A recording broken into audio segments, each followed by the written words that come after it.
다음 달에는 월드컵 축구대회가 열립니다. 어제 보니까 우리나라 국가대표 선수팀도 발표하는 것을 보았습니다. 우리나라 축구 대표팀에 대해서 기대감을 갖기보다는 부정적인 여론이 지배적입니다. 왜 이 선수는 안 뽑았느냐? 이번에는 16강은커녕 아마 예선 탈락할 거다. 세 경기 다 질 거다. 뭐 이런 악평들이 쏟아지고 있습니다. 그 논란의 이면에는 감독에 대한 불신이 가장 큽니다. 현재의 감독으로 좋은 성적을 낼 수 있겠느냐라고 하는 겁니다. 우리나라가 매번 월드컵에 참가를 하고 있습니다. 벌써 11번째 연속으로 참가한 겁니다. 아시아에서는 가장 앞선 기록이고 또 세계적으로도 브라질, 독일을 제외하고는 아마 우리나라가 가장 연속적으로 참가한 기록을 가지고 있다고 해도 과언이 아닙니다. 그런데 이렇게 참가하는 것만 해도 대단한데 참가하는 것만으로는 우리나라 국민들이 또는 이 축구의 전문가들이 만족을 하지 못하는 것 같습니다. 왜냐하면 우리의 수준은 생각하지 않고, 그러니까 우리나라가 뭐 축구를 좀 한다고는 하지만 세계 대회에서 그렇게 크게 좋은 성적을 낼 만한 그런 수준이라고 보기는 어렵습니다. 그런데 그 수준은 생각하지 않고 사실은 예전에 워낙 좋은 성적을 내었던 그 히딩크라고 하는 감독이 있었기 때문에 그렇습니다. 2002년 당시 4강 신화를 만들었던 그 히딩크라고 하는 감독의 리더십은 많은 사람들에게 그 당시 연구의 대상이었습니다. 그 히딩크의 그 리더십에 대해서 대학에서 강의도 하기도 했고 또 히딩크의 리더십에 대한 책들이 서점에 쏟아져 나오기도 했습니다. 심지어는 경제계에서도 이 히딩크의 리더십을 활용을 해서 그 경제에 대한 접목을 하려고 했던 그런 시도도 있었습니다. 2002년 월드컵 이후에 삼성경제연구소라고 하는 곳에서 히딩크 리더십에 대해서 상세한 분석이 있었습니다. 그 자료를 제가 잠깐 여러분들에게 소개를 해보면 이런 내용입니다. 첫째는 expertise, 그러니까 전문성이라고 하는 겁니다. 히딩크 감독은 세계 최고의 유럽 축구팀을 정상에 올려놓았던 경험, 노하우 이런 것들을 많이 가지고 있는 사람이었습니다. 또 특별히 필요하면 특수 분야의 전문가들을 데려다가 선수들을 지도하고 관리하는 일들도 할 수 있었던 사람입니다. 그 당시 2002년도에 우리나라에는 상당히 낯설었던 비디오 분석관이라고 하는 사람을 데려다가 코치로 데려다가 그 각 팀들의 전력을 분석했던 것이 대표적인 예입니다. 두 번째는 impartiality, 공정성이라고 하는 겁니다. 선수들의 명성이나 인기가 아니라 그 당시 실력 그리고 선수들의 현재 컨디션을 위주로 해서 시합에 출전을 시킨 겁니다. 그럼 그 전에는 어땠느냐? 그렇지 못했습니다. 국내 감독들이 할 때는 출신 학교와 그리고 파벌로 인해서 외압의 영향을 받을 수가 없었습니다. 그러니까 감독이라고 해도 정말 잘하는 선수를 골라서 내보낼 수 있는 것이 아니고 학교별로 몇 사람씩 배정을 해서 보내야 되고 또 어느 파벌에서 밀면 그 선수를 잘 못해도 컨디션이 안 좋아도 출전시켜야 되는 그런 상황이었다라고 하는 겁니다. 하지만 히딩크 감독은 철저하게 공정성을 유지했습니다. 그러니까 잘하는 선수, 컨디션이 좋은 선수, 그런 선수들을 내보냈다라고 하는 겁니다. 셋째는 펀더멘탈, 기본기를 강조했습니다. 그래서 히딩크 감독이 그 선수들에게 했던 것이 체력 강화 훈련이라고 하는 것이었습니다. 그러니까 선수들이 입에서 단내가 나도록 피가 나도록 체력 훈련을 아주 엄격하게 시켰습니다. 그래서 세계 수준의 체력을 보유할 수 있도록 했던 겁니다. 네 번째로는 이노베이션, 혁신의 추구입니다. 창의성을 바탕에 둔 생각하는 축구, 그냥 무조건 공을 차라고 하지 않고 생각을 하면서 공을 차라, 이렇게 가르쳤습니다. 그래서 90분 내내 선수들이 상대방을 압박을 하고 그리고 경기의 주도권을 잡는 공격 축구를 2002년도에 실현했던 겁니다. 그리고 다섯 번째는 소신과 가치의 공유입니다. 몇 번의 부진이 있었습니다. 5대0으로 지기도 했습니다. 그러나 소신을 가지고 그 목표를 하면서 팀을 이끌어갔다라고 하는 겁니다. 대단하죠? 삼성경제연구소. 근데 뭔 말인지 모르겠죠? 이제 한마디로 얘기해 볼게요. 히딩크는요, 선수를 잘 썼다는 얘기예요. 네, 이게 한마디예요. 선수를 잘 쓴 거예요. 사람을 잘 쓰는 게 중요하다라고 하는 거예요. 기독교가 시작되는 시점에서 예수님께서도 사람을 잘 쓰신 겁니다. 예수님이라고 하는 감독과 12명의 제자라고 하는 그 선수들이 뛰고 있었던 겁니다. 그런데 예수님께서 선발하신 그 12명의 제자들은 사실은 불완전한 인간들이었습니다. 그럼에도 불구하고 주님께서 그들을 부르셨다라고 하는 겁니다. 그들이 선량했거나 아주 선한 사람들이었거나 또는 대단한 역량을 갖추었다거나 또 이미 준비된 사람이었거나 그래서 앞세우신 것이 아닙니다. 세상 사람들은 중요한 일일수록 사람을 채용할 때에는 신중하게 능력 있는 사람을 영입하기 위해서 힘을 기울이도록 되어 있습니다. 사람은 누구나 인정받기를 원합니다. 자신의 능력을 인정받을 때 보람되고 행복을 느끼는 겁니다. 가족으로부터 인정받기를 원합니다. 직장에서는 상사로부터 인정받기를 원합니다. 교회에서는 목사님으로부터 인정받기를 원합니다. 인정받는다라고 하는 것은 단순히 인정만 받고 마는 것이 아닙니다. 인정받은 만큼 대접을 받는 것이고 또 인정받는 만큼 행복지수가 높아지는 것입니다. 세상은 그렇다라고 하는 겁니다. 세상에서도 그런데 하물며 주님께 인정받는다라고 하는 것은 참으로 귀한 일이 아닐 수 없습니다. 주님께서도 일하실 때 직접 하시기도 하지만 사람을 쓰셨습니다. 세상에서도 어떤 기준을 가지고 사람을 판단하듯이 주님께서도 사람을 쓰실 때는 나름대로 기준이 있으셨습니다. 그렇다면 주님은 어떤 기준을 가지고 사람을 선택하셨을까요? 선택하신 사람들과는 어떻게 사역을 하셨던 걸까요? 우리가 만나는 주님은 우리의 목자이십니다. 오늘 본문 마태복음 9장 35절에 보니까 예수님께서 모든 도시와 마을을 두루 다니시면서 그들의 회당에서 가르치셨습니다. 천국 복음을 전파하셨습니다. 모든 병과 모든 약한 것을 고쳐주셨습니다.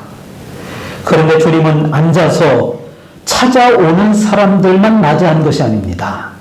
여러 곳을 두루 다니시며 가시는 곳마다 회당에 들어가셔서 가르치시고 하나님의 복음을 선포하시고 또 많은 병자들과 허약한 사람들을 고쳐주신 것입니다. 예수님은 사람에 대해서 적극성이 있으셨습니다. 사람을 찾아가서 만나주신 겁니다. 복음이 필요한 사람을 찾아다니시는 분, 그분이 바로 예수님이셨습니다. 예수님을 따르는 사람이라면 복음을 필요로 하는 사람들에게 전해야 하는 줄로 믿습니다. 찾아가서 그들을 섬기고 구원하려고 힘써야 하는 것입니다. 36절 말씀을 읽어보겠습니다. 마태복음 9장 36절입니다. 함께 읽겠습니다. 시작. 우리를 보시고 불쌍히 여기시니 이는 그들이 목자 없는 양과 같이 사랑하며 아멘. 주님은 인간을 구원하시려고 하는 뜨거운 마음이 있으셨다고 하는 겁니다. 사람을 보실 때 그저 모여있는 무리로만 보시지 않았습니다. 목자 없는 양같이 보았다라고 했습니다. 여러분, 양이라고 하는 동물은요, 목자가 있어야만 살 수 있는 동물입니다. 아프리카에 뛰노는 사냥들을 말하는 것이 아닙니다. 우리가 키우는 그 양을 말합니다. 양은 목자가 없으면 밥도 찾아 먹지 못합니다. 갈 길을 올바로 가지도 못합니다.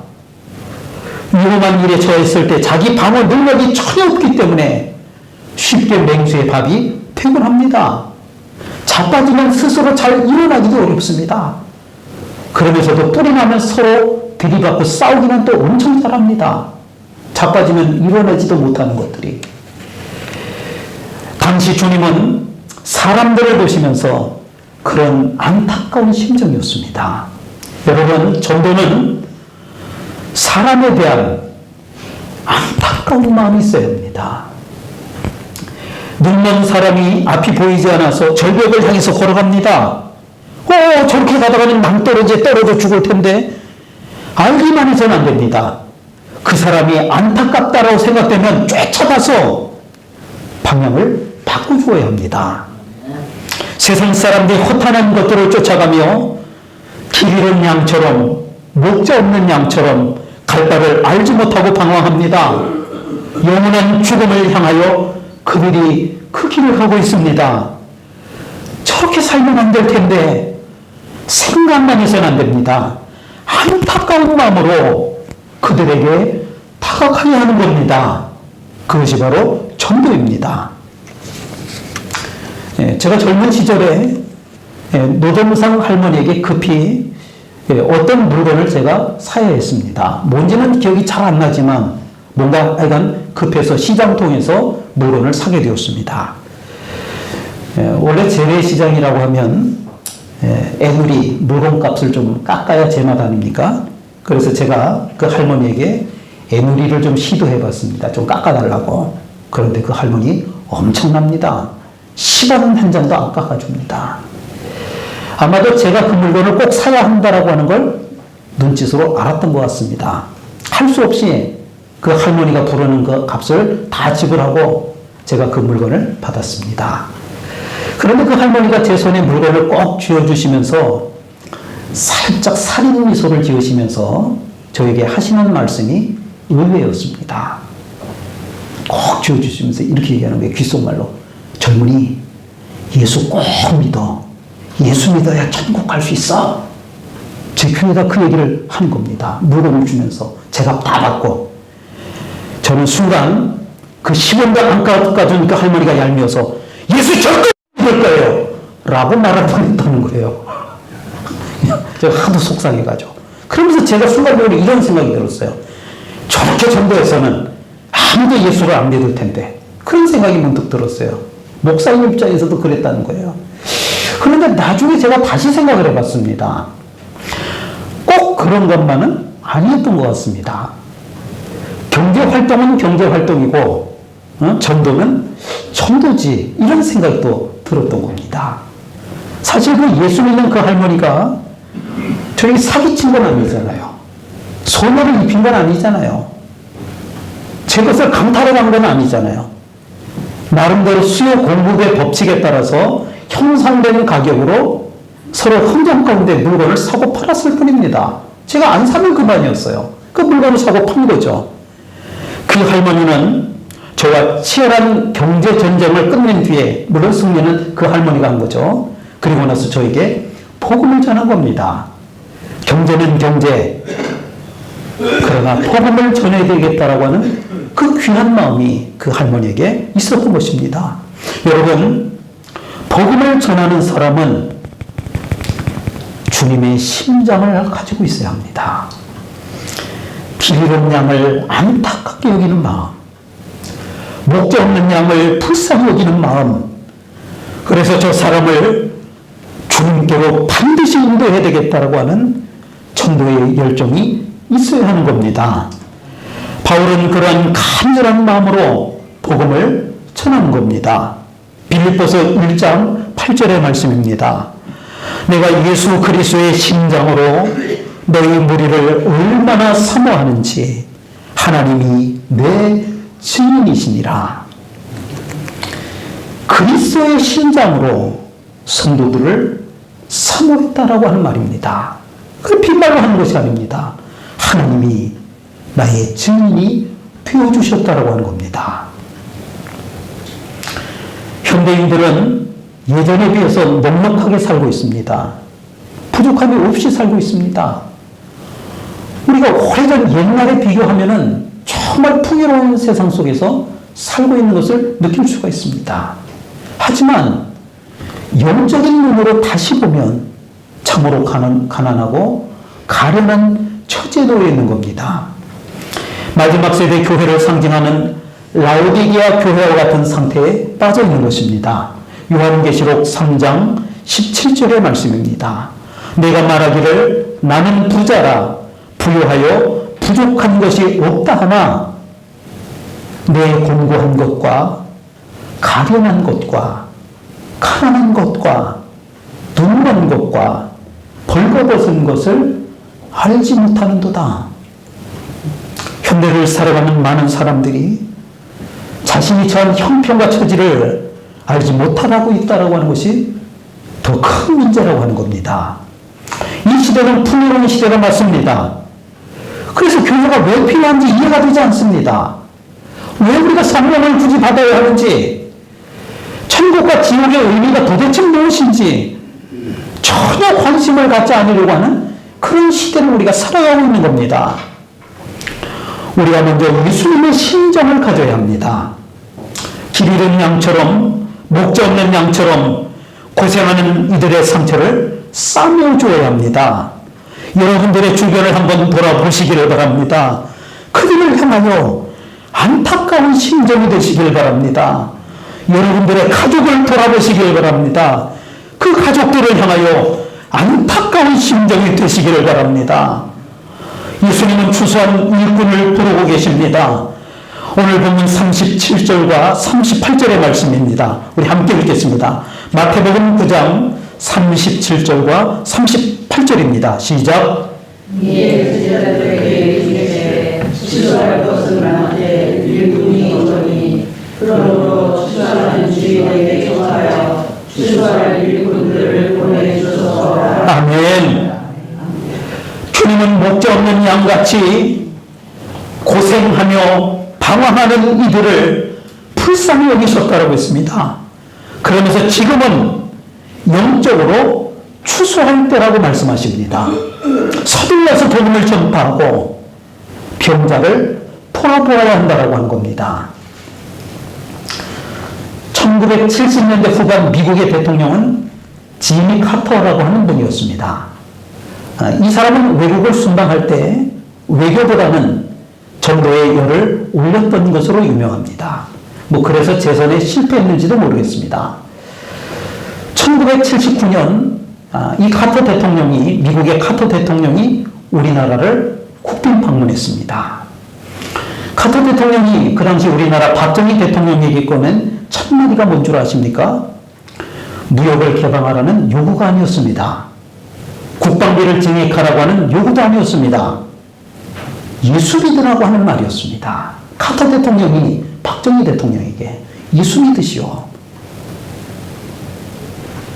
당황한 박정희 대통령이 생각해 보겠습니다. 긍정적인 답변을 했습니다. 그러자 카터 대통령이 당장 예수님을 영접해야 합니다. 그렇게 말했지만 그렇게 하지는 못했습니다. 그리고 며칠 뒤 그 박정희 대통령은 암살로 인해서 세상을 떠나고 말았습니다. 우리가 영적으로 돌이켜보면 그 미국의 카터 대통령은 추수의 시기를 알지 않았을까 그런 생각을 해봅니다.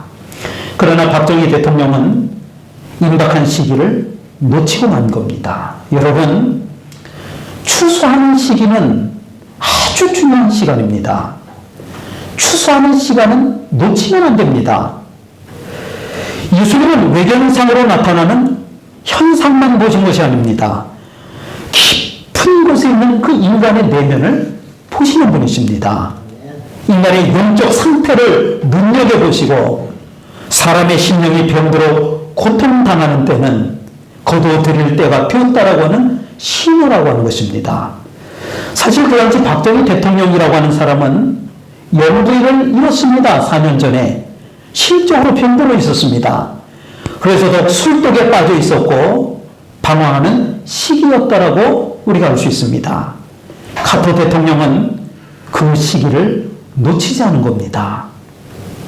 농사는 씨 뿌리는 것도 중요하고 김을 내주는 것도 중요합니다. 하지만 가장 중요한 것은 시간을 다투는 추수할 때라고 하는 겁니다. 1년 동안 땀 흘려 일했어도 추수할 시기를 놓치게 되면 한 해 농사는 망치고 마는 겁니다. 세상의 추수와 영적인 추수의 차이도 있습니다. 세상의 추수는 알차게 영물고 이곡하여 추수하는 것이지만 그러나 영적인 추수는 인간은 고통당하고 시기를 빠졌을 때 그때가 추수할 때라고 하는 겁니다. 우리가 사람을 구원할 때는 아무 때나 그 사람을 구원하는 것이 아닙니다. 전도하는 것이 아닙니다. 그 사람의 신령의 때를 보고 그 때에 따라서 그 사람에게 복음을 전해야 한다고 하는 것입니다. 추수하는 주인은 하나님이십니다. 기도의 대상이 하나님이시기 때문에 추수하는 일꾼을 버려달라고 기도하라고 하셨습니다. 우리 교회는 추수할 일꾼이 필요합니다. 영혼을 구원하고 구원의 방주로 불러들이는 일을 위하여 헌신할 일꾼을 부르고 계십니다. 사람을 만나면 그의 영혼을 불쌍히 여겨야 합니다. 그리고 그 영혼을 구원하기 위하여 힘쓰는 사람이 되어야 합니다. 하나님은 저와 여러분을 영적 추수꾼으로 부르신 줄로 믿습니다. 추수는 참으로 보람된 일입니다. 어떤 사람은 심고 어떤 사람은 김을 메고 물을 주고 약을 치느라 수고하지만 거두는 사람이 기쁨과 보람을 얻게 되는 것입니다. 영적 추수하는 데 힘쓰지 않게 되면 하늘의 기쁨과 보람을 누릴 수 없는 것입니다. 한 영혼을 구원하기 위하여 전도하는 것은 신앙의 큰 기쁨을 누리는 것입니다. 살아있는 영적인 힘을 얻는 일입니다. 소련 연방을 창설했던 트로츠키라고 하는 사람이 있는데 이 사람은 미국 뉴욕에서 4년간 기자 생활을 했었던 경력이 있습니다. 그런데 이 사람이 말하기를 아무도 자기에게 전도하는 사람을 4년 동안 만나보지 못했다라고 합니다. 그래서 그는 말하기를 그리스도인들은 성경에서 말하는 천국에 대해서 믿지 않거나 확신이 없다라고 하는 증거라고 생각한다. 자기는 그렇게 본다는 거예요. 미국에서 4년 동안 있었는데 아무도 예수 믿으라는 말을 하지 않았다는 거예요. 천국 복음을 전해주지 않았다는 거예요. 지금도 안 믿거나 확신이 없다는 거예요. 비꼬는 말입니다. 구원 받은 것 같은데 십자가의 복음에 대해서 확신이 없는 겁니다. 나만 구원받으면 된다라고 하는 이기적인 마음이라고 하는 겁니다. 새겨들어야 할 말입니다. 예수님께서는 파송할 제자들을 선택하셨습니다. 주님도 사람이 필요했습니다. 하나님의 나라를 선포하고 확장하기 위하여 헌신하고자 하는 사람들이 필요했던 겁니다. 예수님을 대신해서 생명을 살리고 복음을 전할 사람이 있어야 했습니다. 하나님의 나라가 귀하고 소중하기 때문에 신실하고 능력 있는 사람들을 찾아내야만 하는 것입니다. 그런데 예수님은 그 당시에 멸시받고 천대받는 사람들 중에 몇 사람을 불러서 세우셨다라고 하는 겁니다.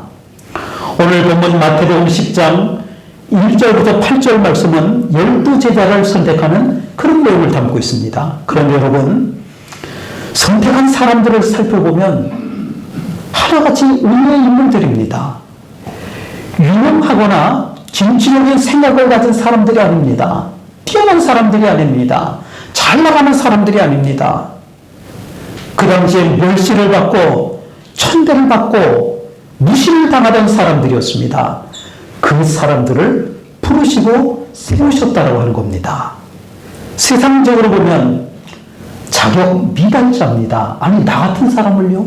왜 나를 선택하셨을까요?